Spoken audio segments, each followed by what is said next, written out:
Yep, And so- we're back again. Apparently this video cuts out after a certain period of time, and I've estimated it's around about the 10-minute mark. Yeah. So This is part 3. part 3. So there's a lot of consultants out there. There's consultants that do understand the industry, but there's a lot of consultants that will end up turning around and basically say, do what they ask, and then once you've got it on SCO, do what you like. And ethically, that is not me. Can't do that. And I believe that when you put something forward, that should be you should be putting forward what you're actually going to be doing in after you've been approved. So information that comes from some places. So it took me probably about 7 or 8 consultants that I went through before I actually found a consultant that actually understood where and what was required, and to be able to support myself. So the consultant wasn't the end decider. I was the end decider in every decision that we made, but the consultant was there to actually support and more support me in the process, to be able to speak when I couldn't, when I had just, I was at the rock bottom, and that consultant was able to actually stand up and be my spokesperson. Yeah. Fantastic.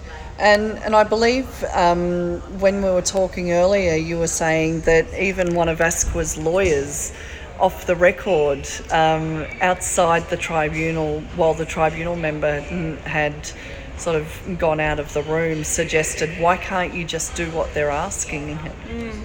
So it wasn't actually at the tribunal hearing, it was actually before we even went to the AAT. So yeah, one of the ASQA lawyers actually said that to me, why can't you just do what they're asking and then do what you need to do afterwards? So when that was presented to me, that's when that was when I started to think, wow, this is how is this going to work? How is it worth the fight? However, my background, some people know it, some people won't. You can look me up on LinkedIn. My background, I'm a fighter, and I will fight for the rights of myself, but also the rights of the people within the industry that this has affected. So, yeah. Yeah.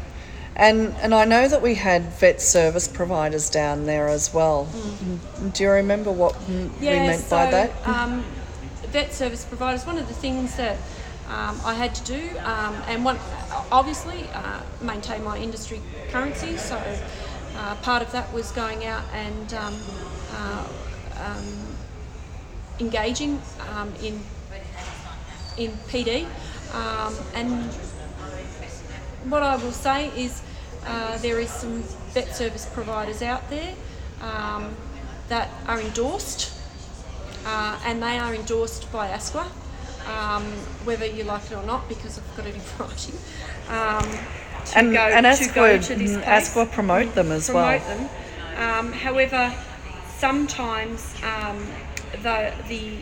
the information that's actually coming from those providers is incorrect, and does not meet regulations, it does not meet the standards, and when questioned in regards to that,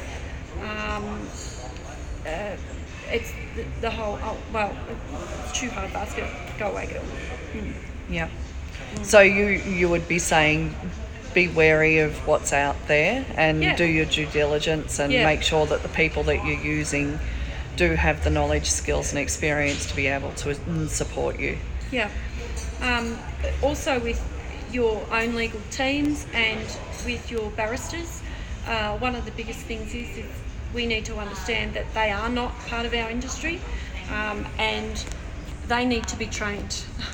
You need to train them in any way you can. So I used to make videos for my legal team so that they could take it home and watch it, so that they could understand where I was coming from, so that when they were actually talking about their legal parts, they could actually match that up. And it was probably one of the saviours that we had within the case, is my barrister ended up being very good at understanding training packages and how they worked. And it certainly does help when your legal team has a good understanding of the sector and what they're fighting for. Next on the list we have your journey. Yeah, so realistically, the whole process. Would I wish it on anyone? No. Would I fight it again? Yes. Do I feel like I need to continue to fight this process so that we as vet providers can move into stay in this sector and stay in it because we are passionate about what we do. We work together as a team to fight these injustices, because single-handedly we can't do it. It can destroy you, and it has destroyed people, but I believe that we need to stand up as vet providers and have our voices heard, and not sit back and be scared. So there is a petition out there. It has been set up by a lawyer who works with and for our industry, who has seen and is aware of what is going on in the industry. And my God, if the walls could talk in the AAT, you would be very surprised at what would be said. And I think it's important that people know that, because you were just telling me something earlier that I was unaware of. But apparently there is somebody parading around social media claiming that the Commonwealth Parliament petition that has been set up for the vet reform attempt is a scam. That's the allegation. Now, I don't know who it is that's saying this or why they believe it's a scam, but the petition has actually been set up by a lawyer in the vet sector who is also an RTO owner, and that petition is 100% legitimate on the Commonwealth Parliament website, and it closes on the 20th of November. One of the things that has also been brought to our attention is that sometimes there are people either representing regulators from around the country going and pretending to be other people on other people's profiles, or setting up fake profiles and following people and saying things. And we're not sure if that's what's happened here, but we are certainly aware that somebody has been going around pretending that the petition that's been set up by the Vet Reform Group is a scam, and that is absolutely not true.